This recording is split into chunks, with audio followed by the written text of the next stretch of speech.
두 번째 응용 사례이자 이제 강의가 막바지에 다가오고 있죠. 마지막 응용 사례로 오브젝트 팔로잉 예제를 시작해 보도록 하겠습니다. 카메라를 가지고 여기 보시듯이 제가 여기 이렇게 해놨는데요.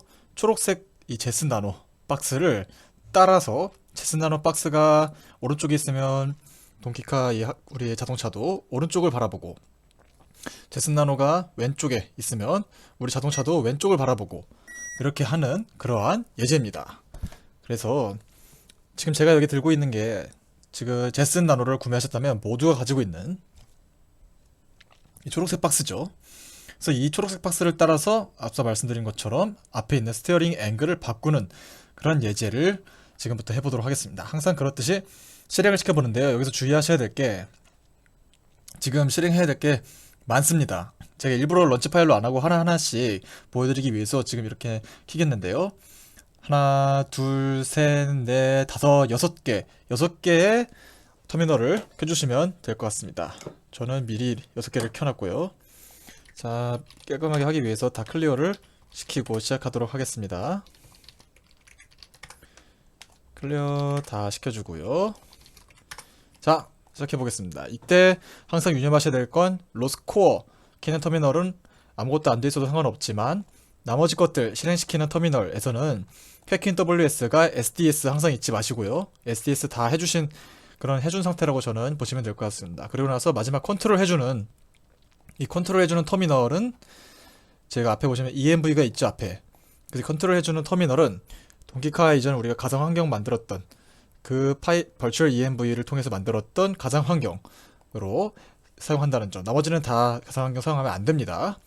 이 마지막 컨트롤 해주는 것만 가상 환경 사용했다는 거. 그 이유는 아달프로트 PCA965라는 이 패키지를 또 설치해주지 않기 위해서 이렇게 했다는 거 명심해 주시면 될 것 같습니다. 자, 실행시켜 보겠습니다. 첫 번째 로스코어부터 시작하겠습니다. 로스코어 키고요. 다음 CSA pub 키고, 다음 find ball 키고, 다음 이건 다음이고, 여기는 chase the ball 키고, 마지막 블럽 체이스라는 동키 컨트롤 켜주면 여기 이제 컨트롤이 시작이 될 겁니다. 네, 이렇게 지금 컨트롤 신호가 계속해서 보이고 있죠. 마지막으로 이미지 뷰를 통해서 어떠한 화면을 보고 있는지 살펴봅시다.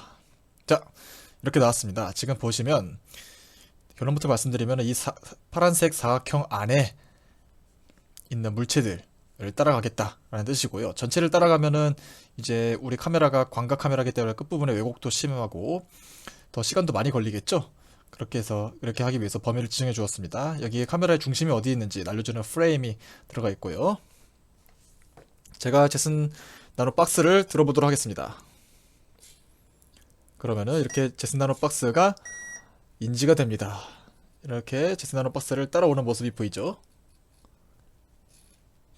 제슨 나노 박스를 이렇게 양쪽, 왼쪽, 오른쪽으로 따라오는 모습이 보이고, 이것과 더불어서 지금 우리 RC카가 어떻게 됐는지 보여드리고 싶은데, 잠시만요. RC카가 어떻게 돌아가고 있는지 웹캠을 또 제가 켜서 보여드리도록 하겠습니다. 웹캠을 켜고,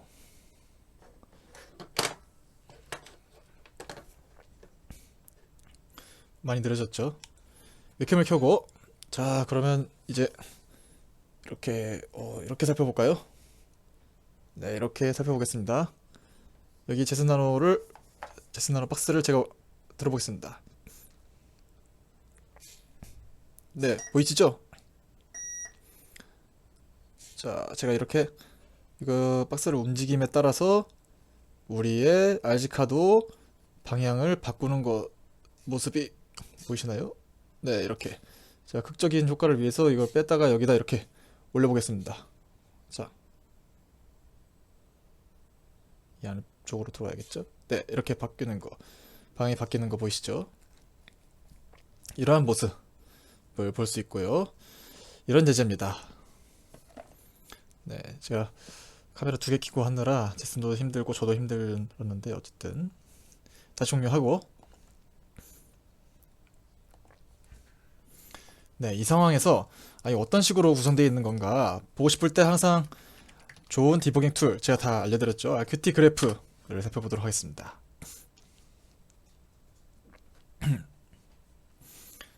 지금 Qt 그래프 켰는데도 좀 걸리네요. 조금만 기다려주세요. 네, Qt 그래프를 보시면 노드가 하나, 둘, 셋, 네 개가 켜졌습니다. 지금. 그래서 각각을 살펴보시면, 근데 지금 제가 올려놓은 강의 노트에는 노드가 더 많을 거예요. 왜냐? 제가 방금 이 RQT 그래프 튼다고 터미널 하나를 껐죠. 이미지 뷰를 껐습니다. 그래서 우리 강의 노트에는 하나, 둘, 셋, 넷, 다섯 개가 있을 것입니다. 지금 이미지 뷰는 현재 상태에서 보이지 않은 상태고요. 그래서 이제 이거는 끄고, 이것도 프로세스에 부담이 되니까 종료를 시켜주겠습니다. 종료를 시켜주고, 네, 이 상황을 보면서 하나, 둘, 셋, 넷, 다섯 개의 노드가 각각 무엇인지 살펴보도록 하겠습니다. 여러분들은 보시면서 이렇게 더블 클릭해서 큰 화면으로 보세요. 이렇게 줄이면 잘 안 보이죠? 첫 번째 노드, CSI pub, CSI 카메라 이미지를 퍼블리시 해주는 노드로 바로 이전 시간 카메라 다루는 그 예제에서 살펴봤던 그 노드입니다. 소스 코드도 실제로 그 소스 코드 그대로 사용하고 있습니다. 두 번째, 블럽 디텍터. 이 노드는 여기서 이제 그 컴퓨터 비전이라는 마법이 적용되는 그 노드입니다. 녹색 물체가 어딘지 찾아내는 그러한 예제가 들어가 있고요. 이 녹색 물체의 중심을 찾고 중심으로부터 원을 그리고 이걸 지속적으로 추적하는 그러한 코드들이 들어가 있습니다. 그래서 이전 시간에 이제 고생해서 컴퓨터 비전에 오픈CV를 설치해봤죠. 그래서 이 오픈CV를 통해서 초록색 물체를 찾고 블럽이라고 해서 초록 색깔 이런 덩어리 부분을 모두 찾는 그러한 예제가 들어가 있습니다. 오픈CV에 이것을 통해서 녹색 물체를 찾아내고 사각형 제슨 박스를 찾아서 이 위치를 계속해서 트래킹하는 부분이 이 블럽 디텍터 안에 들어가 있습니다. 그 다음 체이스볼이라고 되어 있는데요. 이전 블럽 디텍터의 아웃풋이 어떤 것이 나왔냐면요. 블럽 디텍터에서는 결론적으로 그 초록색 물체의 중심인 픽셀을 찾아냅니다. 이 픽셀을 포인트 단위로, 그래서 x, y 픽셀 단위로 다음 노드에게 전달해 주게 되는데요. 이 픽셀 위치를 받아서, 그럼 우리가 지금 픽셀을 가지고 뭘 할 수 있느냐? 당장 픽셀을 가지고 PWM으로 바꿔야 되는데 어떻게 바꿔야 되는지 그 과정을 같이 따라가 보면 이 픽셀을 통해서 중심으로부터 얼마나 왼쪽, 얼마나 오른쪽으로 떨어져 있는지에 따라서 이 값을 제어신호로 바꿉니다. 체이스볼 노드에서. 그래서 제어신호로 바꿔서 우리 리니어 앵귤러 벨로시티 이전에 배웠죠. 트위스트 안에 있는 앵귤러 벨로시티 Z를 이 이미지 픽셀에 따라서 이 Z 값을 바꿔서 그 값을 트위스트 안에 넣어서 다음 노드로 전달해 주게 됩니다. 그 다음에 전달받는 노드가 두 개 있겠죠.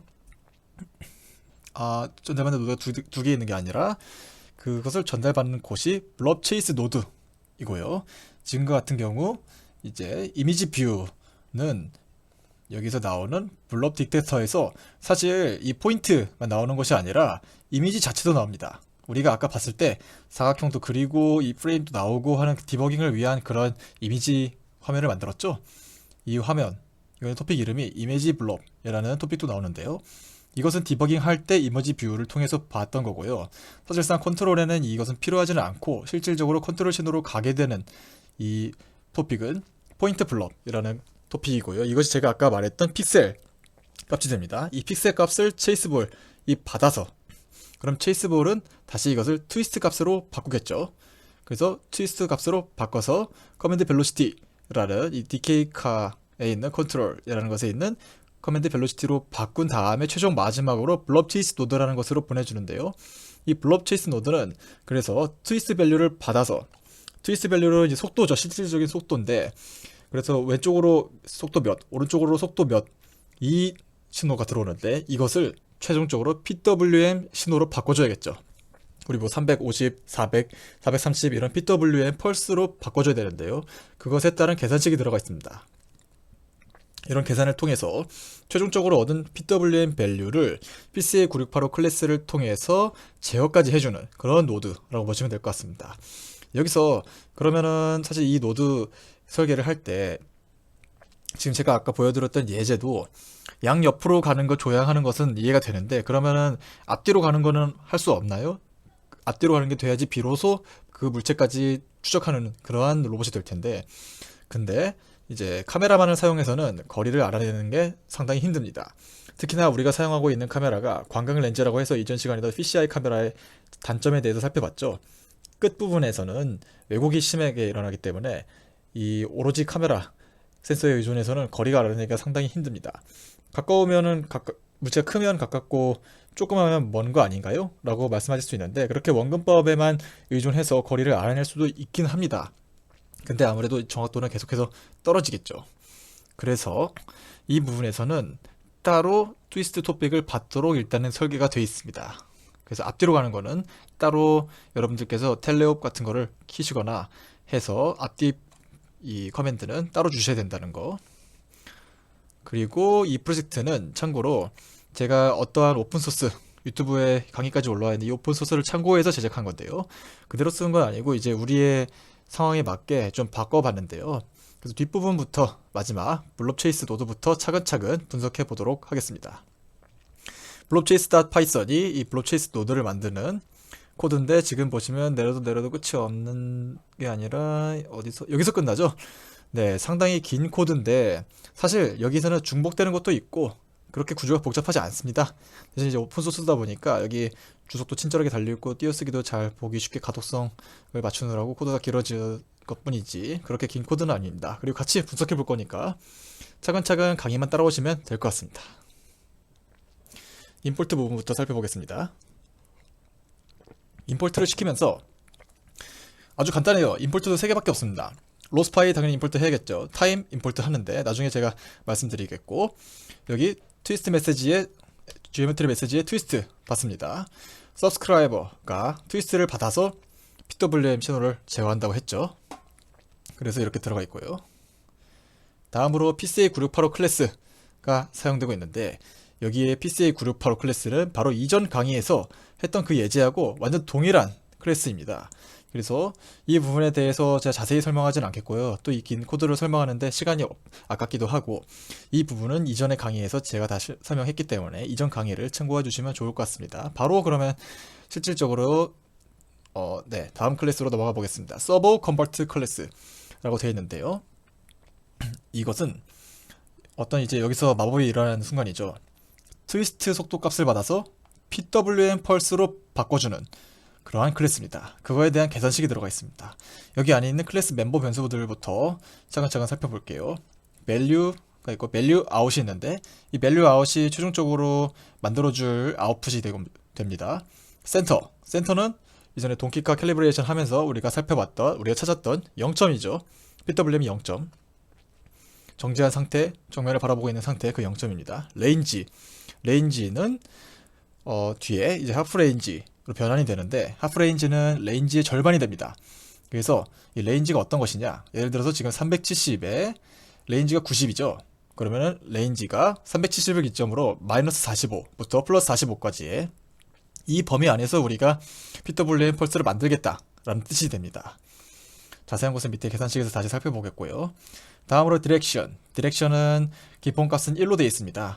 그래서 1로 해놓으면 이제 1로 해두면 초록색 박스를 왼쪽으로 움직이면 로봇도 왼쪽으로 움직이고, 초록색 박스를 오른쪽으로 움직이면 이제 로봇도 오른쪽으로 움직이고, 이렇다고 보시면 될 것 같습니다. 거의 대부분 1로 해두시겠죠. 그 다음으로 이제 실질적으로 계산이 일어나는 부분을 살펴보겠습니다. 여기 보시면 복잡한 수식이 나와 있죠.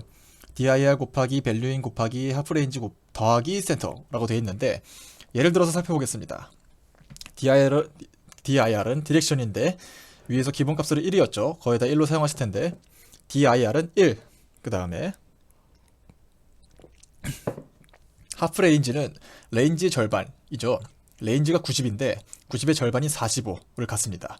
그 다음에 센터는 동기카 우리 캘리브레이션에서 찾았던, 계속 말씀드리지만 0점이죠. 서버 0점. 서버 0점 370이고, 그럼 이 값들이 각각 들어가는 상황에서 우리 value 2는 예를 들어 지금 마이너스 1부터 1까지 변화한다고 생각을 해봅시다. 마이너스 1이 들어왔을 때 첫 번째 경우 1 곱하기 마이너스 1 곱하기 45 더하기 370을 해주면 370 빼기 45가 돼서 결국 325가 되죠. 다음으로 밸류인이 플러스 1이 되면 1 곱하기 1 곱하기 45 더하기 370을 하면 415가 됩니다. 그러면 우리가 밸류인은 마이너스 1부터 1까지 들어가는데 이것이 계산돼서 최종적으로 나오는 아웃풋은 325에서 415까지 나오게 되는 이러한 계산식이 됩니다. 그래서 이 325, 415 이게 계속해서 이제 PWM 신호를 다뤄보셨으면 감이 오셨겠지만 이제 이거는 이건 PWM에서 어느 정도 이거는 어느 정도 되겠구나 라는 그 범위가 로 나오게 되겠죠. 더불어 이 계산식이 들어있는 부분이 이제 서버 컨버트 안에 get value out 이라는 함수인데요.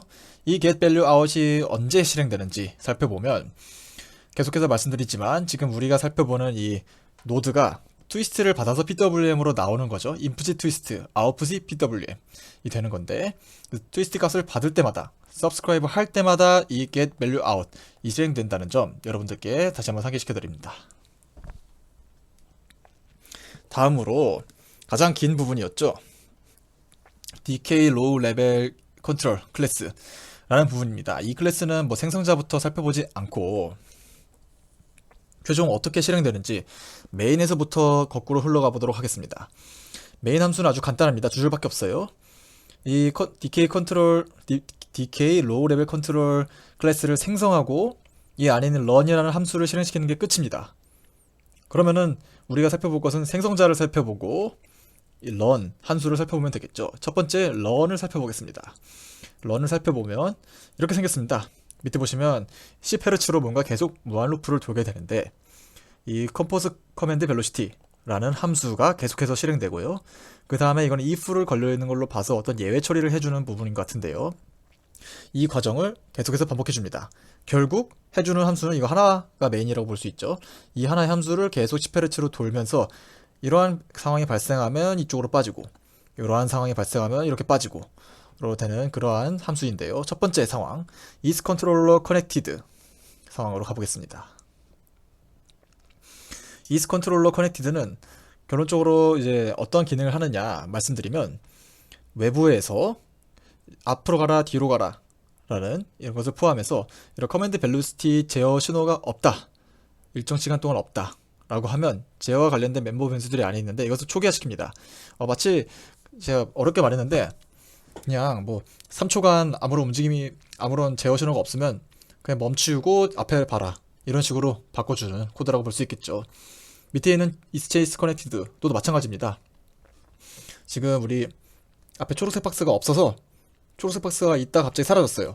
그러면은 계속 뭐 오른쪽으로 계속 가는 게 아니라 가다가 이제 뭐 3초간 없으면 멈추고 방향도 앞으로 다시 돌리고 하는 그러한 당연하게도 있어야 될 기능인 거죠. 그러한 부분이 여기에 있는 if절 두 개였습니다. 그러면 여기는 if절 두 개를 알아봤으니 최종적으로 이 컴포즈 커맨드 벨로시티만 알아보면 우리가 다 정복했다고 볼 수 있겠죠. 이거랑 생성자만 알아보면요. 컴포즈 커맨드 벨로시티 함수를 살펴보겠습니다. 이 함수도 상당히 안에 뭐가 다른 함수들이 들어가 있죠. 차근차근 살펴봅시다. 첫 번째로 나오는 게 saturate라는 함수가 나옵니다. saturate가 있고 뒤에 뭐 마이너스 1이라는 매개 분수들이 이렇게 들어가네요.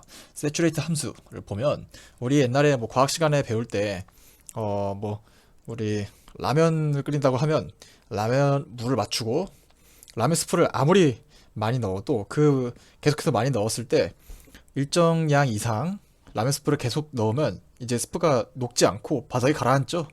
이게 포화가 됐다 라고 중학교 시간에 저도 배웠던 게 기억나는데 그런 식으로 포화시킨다 라는 뜻의 saturate라는 함수입니다.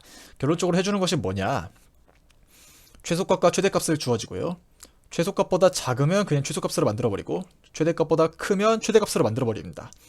뭐 무슨 말인지 이해가 안 되실 수가 있는데 제가 예를 하나 들어보겠습니다. 마이너스 1.2가 들어오고 최소값이 마이너스 1이면 마이너스 1보다 작다면 마이너스 1.1이건 마이너스 1.5건 마이너스 2건 마이너스 3이건 무조건 다 마이너스 1로 만들어준다는 뜻입니다. 맥스도 마찬가지로 맥스가 1로 잡혀있는 상태에서 1.3이 인풋으로 들어오면 1.3이건 1.7이건 3이건 10이건 뭐 100이건 1000이건 다 1로 만들어준다, 이런 뜻이 됩니다. 그래서 어떠한 수가 들어오건 다 마이너스 1과 1 사이의 값으로 만들어주겠다 라는 그런 뜻이 되겠죠. 다음으로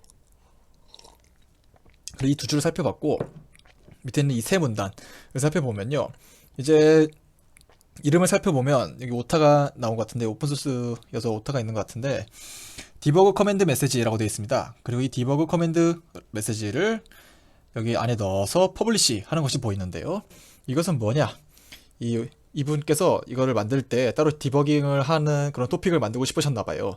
그래서 디버깅용 토픽이 따로 만들어져 있는데 그 부분에서 퍼블리시 해주는 모습이 보입니다. 사실 그래서 저는 이 이름의 디버그 커맨드 벨로시티 요거는 사용하지 않았습니다. 그냥 저는 에코를 해서 보거나 아니면 원격으로 RQT 모니터, RQT 토픽 모니터를 통해서 보면 되겠죠. 그래서 저는 일단은 크게 여기서는 사용하지는 않았고, 그 대신에 제일 마지막에 있는 set actuators from command velocity라는 이 함수가 아주 중요합니다. 이게 결국은 가장 본질이라고 볼 수 있습니다. 그래서 이 함수는 스로틀과 스티어라는 값을 맥변수로 받습니다. 그래서 스로틀과 스티어를 맥변수로 받으면서 스티어링과 스로틀이라는 이름으로 받고요. 여기서 어떤 것이 일어나느냐, 이 스로틀과 스티어링은 위로 가서 보시면 세츄레이트의 아웃풋이에요. 그럼 마이너스 1부터 1까지의 값이겠죠. 이 스티어도 마이너스 1부터 1까지의 값이겠죠. 이 마이너스 1부터 1까지의 값인 스로틀과 스티어를 어디에 넣어주냐 살펴보면 get value out에 넣어주고 있습니다. get value out이 무엇이냐, 우리 위로 올라가서 이 복잡했던 이 수식 있죠, 이게 계산됐던 함수가 바로 이름이 get value out입니다.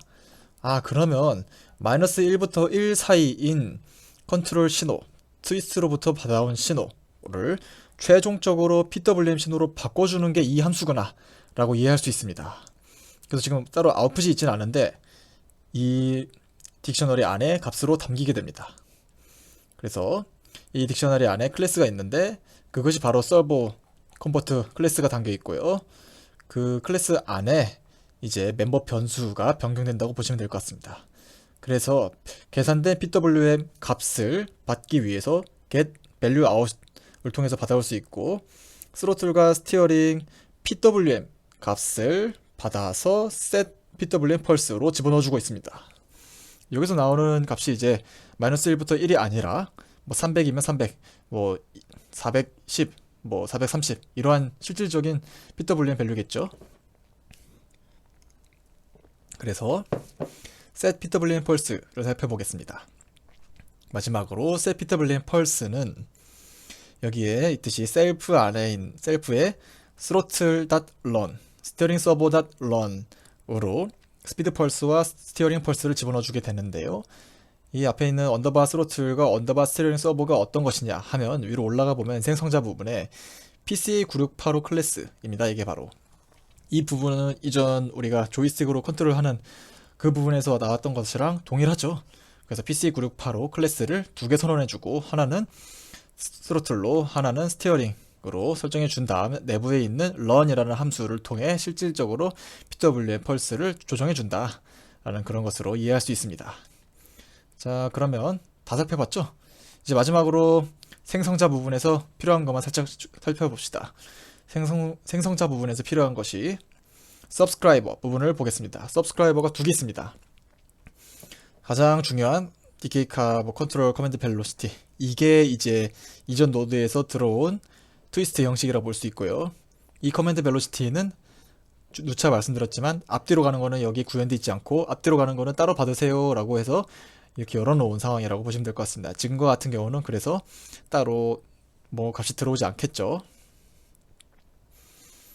이때 콜백으로 들어가 있는 함수들이 이 두 개인데요. 사실상 해주는 거는 linear x와 angular z 값을 받아서 내부 멤버 변수로 복사해주는 것밖에 없습니다. 그도 그럴 것이 우리 로봇이 지금 자동차 형태를 띠고 있기 때문에 네, 그리고 앞부분이 방향이 틀어지죠. 그렇기 때문에 리니어 X와 앵귤러 Z 말고 다른 값은 사실 갈 수도 없습니다. 그래서 이런 식으로 이제 가장 끝단에 있는 노드인 블록 체이스 노드에 대해서 설명을 드렸습니다. 여기서 저도 그렇지만 여러분들도 이런 생각이 드실 것 같은데, 그러면은 앞뒤로 가는 거는 어떻게 할 수 있을까? 계속해서 이거에 대한 의문이 생기실 거예요. 근데 이제 프로젝트를 제가 살펴보니까 이 프로젝트에서는 따로 초음파 센서를 달았더라고요. 그래서 초음파 센서를 통해서, 카메라는 거리를 알아낼 수가 없으니까 초음파 센서로 거리를 알아내고 카메라를 통해서 왼쪽 오른쪽으로 갈지를 결정짓고 해서 최종적으로 어떤 물체를 따라가게 하는 그러한 로봇을 만들 어떤 그런 상황이더라고요. 그래서 이번 예제를 해보고 제가 밑에 레퍼런스를 달아두었으니까 따로 초음파 센서도 달아보고 해서 여러분들께서 비로소 완전한 오브젝트 팔로잉 로봇을 만들어보는 것도 재밌을 것 같습니다. 자, 저는 사실 여기서 이제 마치지 않고 제가 지금 분석했던 게 제일 끝부분 노드 하나 분석했죠. 그리고 앞부분의 노드들을 저는 계속해서 분석해 드리도록 하겠습니다. 다음 예제들에서. 그러면은 다음 강의에서 뵙겠습니다. 감사합니다.